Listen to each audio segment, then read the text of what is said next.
வணக்கம். இது சேரமான் தொலைக்காட்சியின் செய்திகள். இன்று திருவள்ளுவர் ஆண்டு 2055 சிலை திங்கள் 8ஆம் நாள். கிறிஸ்துவுக்கு பின் 2024ஆம் ஆண்டு மார்கழி மாதம் 23ஆம் நாள். முதலில் தலைப்புச் செய்திகள். தமிழீழ தேசிய அமைப்புகளின் பெயர்களில் நாசகார நடவடிக்கைகளில் ஈடுபடுவோர் மீது சட்ட நடவடிக்கை. சுவிஸ் கிளை பொறுப்பாளர் ரகுபதி எச்சரிக்கை. தாய்லாந்தில் தனித்தீவு வாங்கி தமிழீழப் பிரகடனம் செய்யப் போவதாக கூறி நிதி வேட்டையில் இறங்கும் தமிழர் ஒருங்கிணைப்பு குழுவின் அனைத்துலக தொடர்பகம். நாடு கடந்த அரசாங்கத்திலிருந்து கட்சி தாவியவர் பட்டின சபை வேட்பாளராகினார். தமது ஆதரவாளருக்கு படைய பட்டத்தை வழங்கியதால் சர்ச்சைக்குள்ளாகும் பிரித்தானிய தமிழர் பேரவை. பிரித்தானிய தமிழர் ஒருங்கிணைப்பு குழுவின் மாவீரர் நாளில் காலதாமதமாக துயிலமில்ல பாடல் இசைக்கப்பட்டதன் பின்னணியில் உள்வீட்டு சதி. பழநெடுமாறன் தலைமையில் இடம்பெறும் தோழர் நல்லக்கண்ணுவின் நூற்றாண்டு விழாவில் சிறப்பு அதிதியாக பங்கேற்க இருக்கும் தமிழக முதலமைச்சர். இனி விரிவான செய்திகள். சுவிட்சர்லாந்தில் தமிழீழ தேசிய அமைப்புகளின் பெயரில் நாசகார நடவடிக்கைகளில் ஈடுபடுவோர் மீது சட்ட நடவடிக்கை எடுக்கப்படும் என்று சுவிஸ் கிளை பொறுப்பாளர் ரகுபதி எச்சரிக்கை விடுத்துள்ளார்.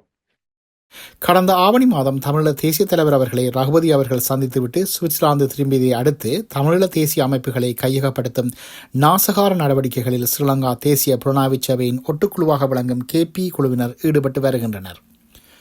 அதிலும் குறிப்பாக தமிழீழ தேசிய தலைவர் மற்றும் தேசத்தின் புதல்வியின் இருப்பை வலியுறுத்தும் செயற்பாட்டாளர்கள் தமிழீழ உணர்வாளர்களை தாக்குவது, தேசிய எழுச்சி நிகழ்வுகளில் இருந்து அவர்களை வெளியேற்றுவது என்று பல்வேறு விதமான சதி நடவடிக்கைகளில் சுவிட்சர்லாந்தில் இயங்கும் KP குழுவினர் ஈடுபட்டு வருகின்றனர்.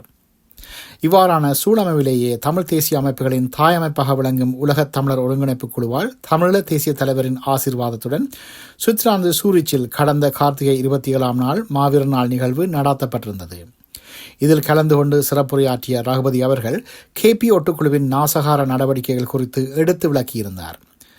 இந்நிலையில் அண்மையில் சுவிட்சர்லாந்தில் இடம்பெற்ற கவிஞர் புதுவை ரத்தினதுரை அவர்களின் நூல் வெளியீட்டு விழாவில் கலந்து கொண்ட பெண்ணொருவரை KP குழுவினர் பலவந்தமாக வெளியேற்றியிருந்தனர்.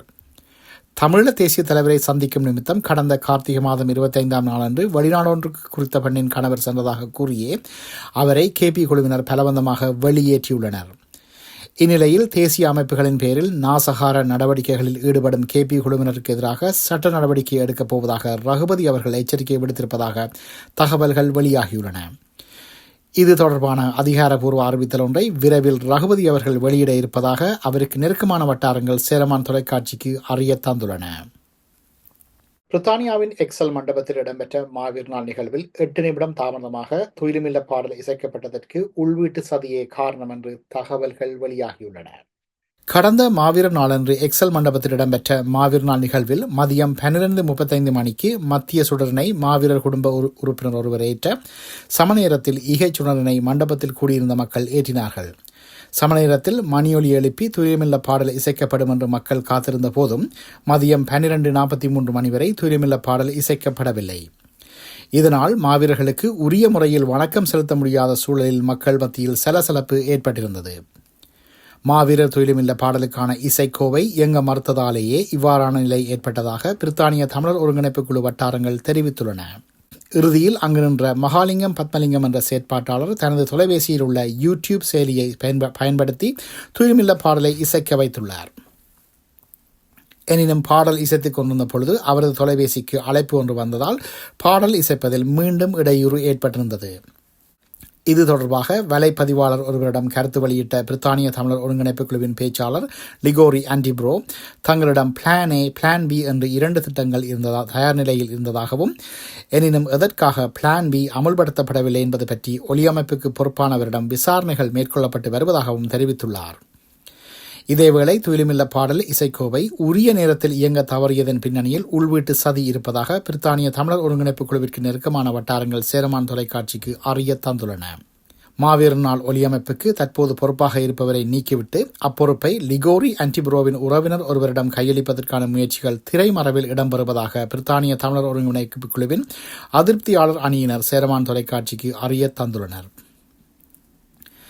ஏற்கனவே 3000 பவுன்கள் பெறுமதியான பூக்களை லண்டனில் இயங்கும் அம்மன் கோவில் ஒன்றினூடாக இலவசமாக பெற்று பின்னர் ஒவ்வொரு பூக்களையும் தலா 5 பவுன்களுக்கு விற்று 15,000 பவுன்கள் வரை பிரித்தானிய தமிழர் ஒருங்கிணைப்பு குழுவின் நிர்வாகிகள் லாபம் ஈட்டுவதாக ஏற்கனவே குறித்த அம்மன் கோவிலின் அறங்காவலர் ஒருவர் குற்றம் சுமத்தியுள்ளமை குறிப்பிடத்தக்கது. சுகவீனம் காரணமாக இறந்த தமது ஆதரவாளருக்கு லெப்டினன்ட் என்ற படைய பட்டத்தை பிரித்தானிய தமிழர் பேரவை வழங்கியமை பிரித்தானியாவால் தமிழீழ மக்களிடையே சர்ச்சையை ஏற்படுத்தியுள்ளது. நீண்டகால தமிழின உணர்வாளரும் பிரித்தானிய தமிழர் பேரவையின் ஆதரவாளருமான பொறியியலாளர் ஒருவர் அண்மையில் சுகவீனம் காரணமாக சாவை தழுவினார். அவருக்கான இரங்கல் செய்தியை வெளியிட்டிருக்கும் பிரித்தானிய தமிழர் பேரவை அவரை நிராயுதபாணியான லெப்டினன்ட் என்று அறிவித்துள்ளமை சர்ச்சையை கிளப்பியுள்ளது. லெப்டினன்ட் என்ற ஆங்கில சொல்லை எழுதும் போது கேபிட்டல் எல் என்ற எழுத்தை பயன்படுத்தி அச்சொல்லை எழுதத் தொடங்கினால் அது படைய பதவி நிலையை குறிக்கும். இதேவேளை குறித்த சொல் லோவர் கேஸ் எல் என்ற எழுத்தை பயன்படுத்தி எழுதப்பட்டால் அது நம்பிக்கைக்குரியவர் என்பதாக பொருள்படும். இந்நிலையில் குறித்த தமிழர் உணர்வாளரை கேபிட்டல் எல் என்ற எழுத்துடன் தொடங்கும் லெப்டினன்ட் என்று விழித்து பிரித்தானிய தமிழர் பேரவை அறிக்கை வெளியிட்டிருப்பதோடு அவரை ஒரு நிராயுதபாணியான லெப்டினன்ட் என்று பொருள்படும் வகையில் அன்ஆர்ம்ட் லெப்டினன்ட் என்று ஆங்கிலத்தில் குறிப்பிட்டிருப்பது சிறுவில்லைத்தனமாக அமைந்திருப்பதாக அரசியல் செயற்பாட்டாளர்கள் அதிருப்தி வெளியிட்டுள்ளனர். இறந்த தமது ஆதரவாளருக்கு உரிய முறையில் மரியாதை செலுத்த தவறிய பிரித்தானிய தமிழர் பேரவை எவ்வாறு தமிழின அழிப்பிற்கு நீதி தேடும் பரப்புரைகளை முன்னெடுத்து வருகின்றது என்ற கேள்வியை இச்செய்கை எழுப்புவதாகவும் அவர்கள் சுட்டிக்காட்டியுள்ளனர். நாடு கடந்த அரசாங்கத்திலிருந்து கட்சி தாவியவர் பிரித்தானியாவின் இரண்டாவது எதிர்க்கட்சியான லிபரல் டெமோக்ராட்ஸ் கட்சியில் பட்டின சபை உறுப்பினராக களமிறங்க இருக்கின்றார். நாடு கடந்த அரசாங்கத்தில் நீண்ட காலமாக அமைச்சராக பதவி வகித்த சொக்கலிங்கம் யோகலிங்கம் என்பவர் குறித்த அமைப்பின் பிரதமராக விளங்கும் விஸ்வநாதன் ருத்ரகுமாரன் நடவடிக்கைகளால் அதிருப்தி அடைந்து அவ்வமைப்பிலிருந்து விலகியதாக ஏற்கனவே அரசியல் புரசலாக தகவல்கள் வெளியாகியிருந்தன. பிரித்தானியாவில் இயங்கும் நாடு கடந்த அரசாங்கத்தின் செயற்பாட்டாளர்களை ஓரம் கட்டிவிட்டு ஒரு பெண்ணிற்கும் அவரது கணவருக்கும் மட்டுமே ருத்ரகுமாரன் முன்னுரிமை கொடுப்பதாக குற்றச்சாட்டுகள் உலாவி வந்தன. குறித்த பெண் தன்னை நாடு கடந்த அரசாங்கத்தின் சபாநாயகர் என்று கூறி வருவதோடு அவரது கணவன் தன்னை லாகா இல்லாத சிறப்பு அதிகாரம் பொருந்திய அமைச்சராக முன்னிறுத்தி வருவதாகவும் கூறப்படுகின்றது. இதனால் நாடு கடந்த அரசாங்கத்தின் பிரித்தானிய கிளைக்குள் உட்பூசல்கள் ஏற்பட்டிருப்பதோடு நாடு கடந்த அரசாங்கத்தின் அரசவை உறுப்பினர் ஒருவரோடு குறித்த நபர் கைகலப்பில் ஈடுபட முற்பட்ட காட்சிகளும் வெளிவந்திருந்தன. இந்நிலையில் குறித்த கணவன் மனைவியின் தாண்டோட்டுத்தனமான செயற்பாடுகளாலும் ருத்ரகுமாரனின் வினைத்திறனற்ற செயற்பாடுகளாலும் அதிருப்தி அடைந்திருக்கும் சொக்கலிங்கம் யோகலிங்கம் நாடு கடந்த அரசாங்கத்திலிருந்து கட்சி தாவி பிரித்தானியாவின் லிபரல் டெமோக்ராட்ஸ் கட்சியில் இணைந்திருப்பதோடு ரெய்னஸ்லேன் தொகுதியில் பட்டின சபை உறுப்பினராக களமிறங்க இருப்பதாக தெரிவிக்கப்படுகின்றது. தாய்லாந்தில் உள்ள தனித்தீவு ஒன்றை விலைக்கு வாங்கி அங்கு தமிழீழ பிரகடனம் மேற்கொள்வதற்கான நிதி வேட்டையில் தமிழர் ஒருங்கிணைப்பு குழுவின் அனைத்துலக தொடர்பகம் ஈடுபட்டிருப்பதாக தகவல்கள் வெளியாகியுள்ளன. ரங்கா என்ற பெயரை கொண்ட குறித்த தீவின் விலை $160 மில்லியன் ஆகும். 110 ஏக்கர் பரப்பளவுடைய குறித்த தனித்தீவை விலைக்கு வாங்கி அதனை தமிழீழமாக பிரகடனம் செய்து ஐநாவில் அதனை பதிவு செய்யப் போவதாக கூறி வணிகர்களுடன் தமிழர் ஒருங்கிணைப்பு குழுவின் அனைத்துலக தொடர்பக பொறுப்பாளர் பொன்னம்பலம் மகேஸ்வரன் சந்திப்புகளை நடத்தி வருகின்றார்.